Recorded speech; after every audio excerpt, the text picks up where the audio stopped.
ओम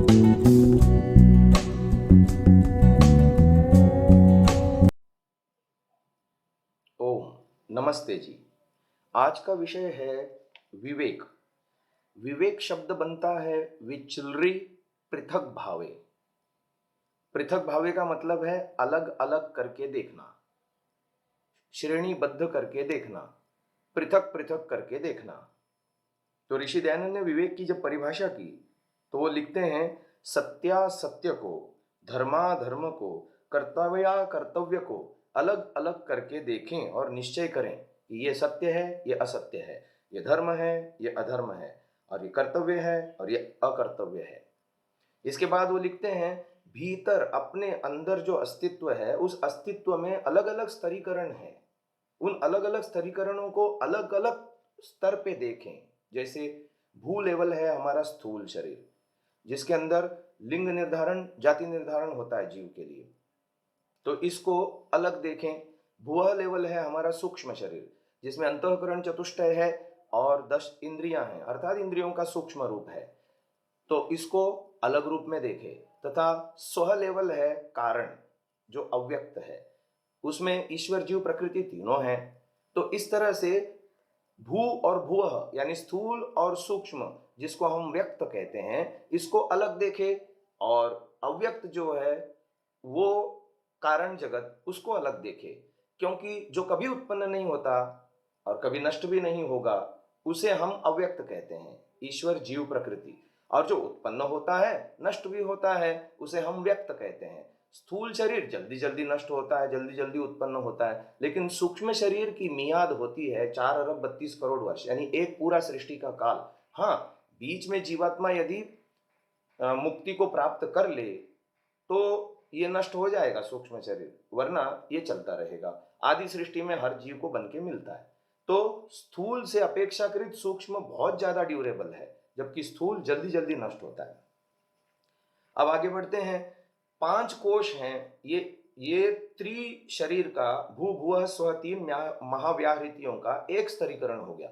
दूसरा स्तरीकरण है पंचकोशों का, जिसमें हम संध्या में बोलते हैं नाभि, हृदयम, कंठः, शिरः, और यज्ञ में बोलते हैं नान्नाद्य न समेधय स्वाहा, यानी अन्नाद्य न समेधय स्वाहा। तो ये अन्न आदि के द्वारा, यानी अन्नमय कोश नाभि, प्राणमय कोश हृदय, मनोमय कोश कंठ, और भ्रूमध्य यानी सिर विज्ञानमय कोश, तो ये, और 5वां है आनंदमय कोश।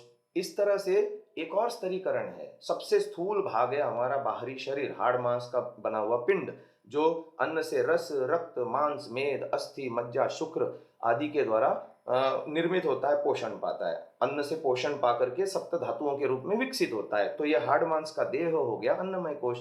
इसको नियंत्रण करने वाला प्राणमय कोश होता है। प्राण चल रहे हैं तो यह अन्नमय कोश जीवित है। प्राण यदि निकल गए तो फिर अन्नमय कोश शव हो जाता है, डेड हो जाता है।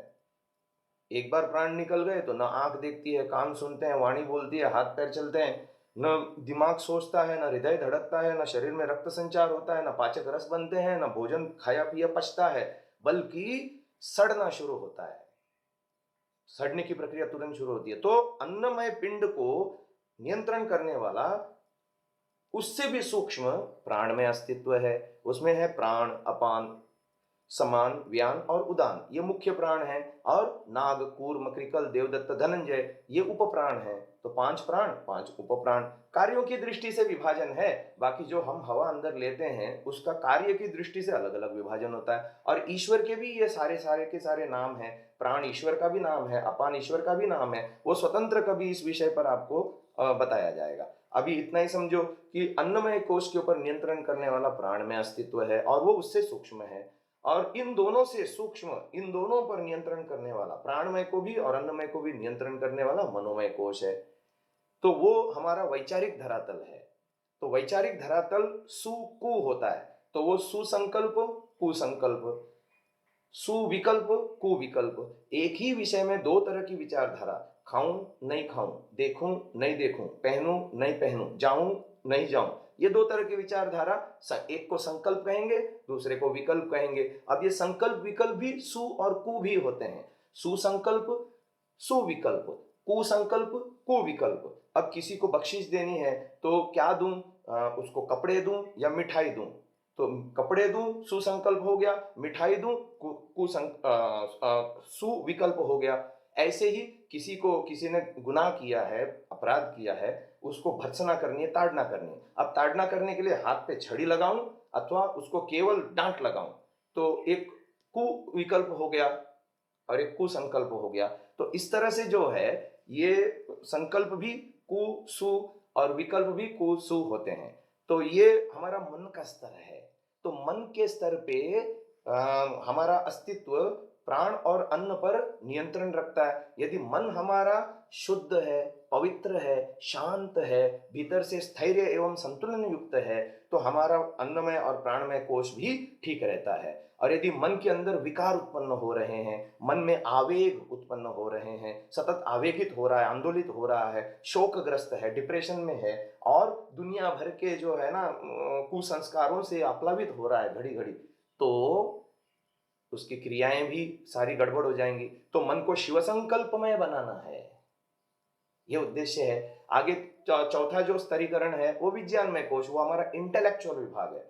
आदमी की दुनिया में ज्ञान से ही कीमत होती है। जिसके पास ज्ञान जितना अधिक, दुनिया में उसकी कीमत उतनी अधिक। तो हमारा ज्ञान का स्तर कैसे बढ़ता है? आगम, स्वाध्याय, प्रवचन और व्यवहार। और दूसरे तरह से यदि कहें तो श्रवण, मनन, निधिध्यासन और साक्षात्कार। आगम माने सुनना। एक विद्यार्थी जब कक्षा में सुनता है वो उसका आगम है। घर में आकर के उसका होमवर्क करता है, यह उसका स्वाध्याय है। अगले दिन टीचर पूछे तो बिना देखे बता सकता है, यह उसका प्रवचन है। और परीक्षा में जब वो लिखता है उसको पूछे गए प्रश्न और उसको मार्क मिलते हैं, यह है उसका व्यवहार। इसी तरह से श्रवण माने ध्यान से सुनना, किसी की बात को सुन करके एक अलग बैठ करके विचार करना, क्या बताई गई थी, मेरे साथ क्या उसका मेल खाता है, कितना मेरे जीवन में है वो, कितना मेरे जीवन में नहीं है, यदि अच्छी बात है तो, और बुरी बात है तो कितना मेरे जीवन में है और मुझे छोड़ना चाहिए या नहीं चाहिए। इन सब बातों का उहापोह करना श्रवण के बाद मनन, मनन के बाद निधिध्यासन माने निर्णय लेना, ध्यान योग से देखना, गहराई से सोच के देखना, हाँ वास्तव में ये ऐसा ही है, ये सत्य है, इसको ग्रहण करना ही है, ये असत्य है, इसको छोड़ना ही है। ये इस तरह से जब निश्चय हो जाता है अंदर से, वो निधिध्यासन स्तर है। तो फिर अगला है साक्षात्कार। उसके वो जीवन में ज्ञान अनुभव रूप में आता है। एक है शाब्दिक ज्ञान और एक है अनुभवात्मक ज्ञान। शाब्दिक ज्ञान को अनुभवात्मक ज्ञान में परिवर्तित करने के लिए ये स्तर हैं: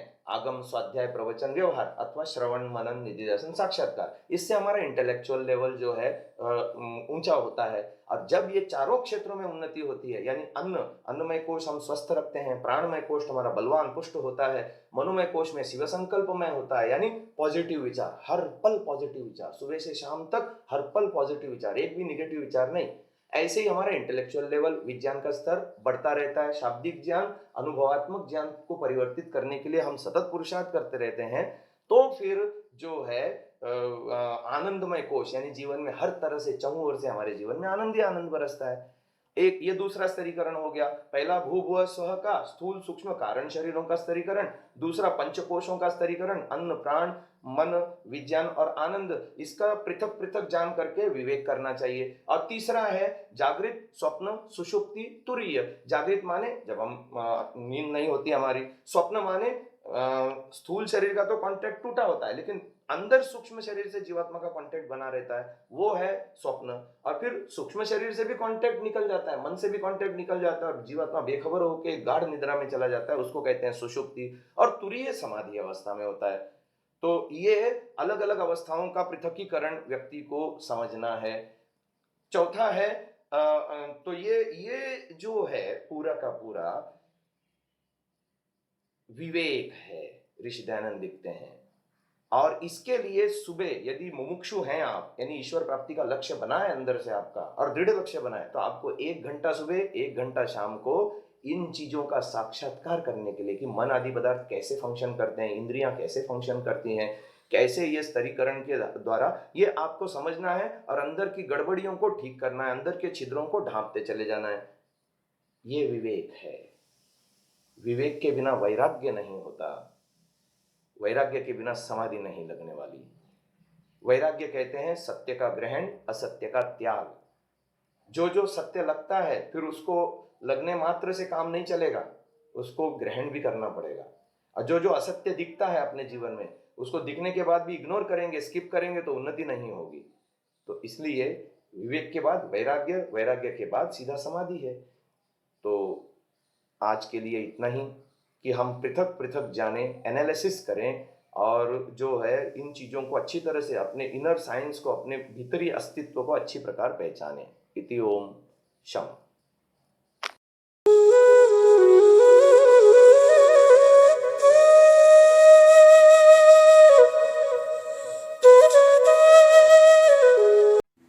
डाउनलोड सांसा ऐप, आरवीरदल ऐप, विजिट sansa.org, rvirdal.in।